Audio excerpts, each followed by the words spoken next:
sur le BTP, si nous arrivons à relancer la commande publique. Et pour ça, il faut que nous ayons les moyens de diminuer la charge foncière, par exemple, sur les constructions de logements. On ne peut pas imaginer sortir des logements quand bien même ce seraient des logements sociaux, si nous n'avons pas derrière des prix de sortie adaptés pour les familles nécessiteuses.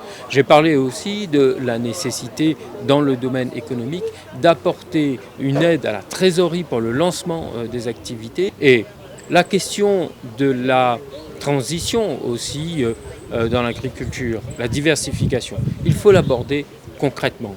Les aides européennes, par exemple, doivent être mobilisées beaucoup plus directement. On a beaucoup moins, voire la moitié en nombre de contrats aidés disponibles pour assurer un service public dans les écoles qui soit à la hauteur de ce que attendent les parents. Quand on n'a pas de contrat aidé, ça veut dire qu'on a des personnes qui vont rester au chômage.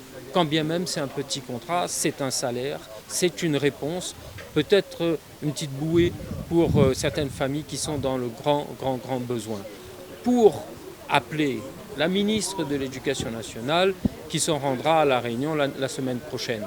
Écoutez, il faut qu'elle vienne, quand elle va visiter les écoles, les lycées, qu'elle soit consciente du massacre qu'elle fait lorsque on diminue le quota des emplois aidés. Si vous me demandez si je serai candidat ou pas, la tentative est bien essayée. Vous savez, c'est une élection. Une élection, ce sont des militants, ce sont des personnes qui croient au projet, qui sont investis à 200%. Et je me réserve bien sûr la décision auprès des militants d'abord, avant de venir m'adresser aux médias.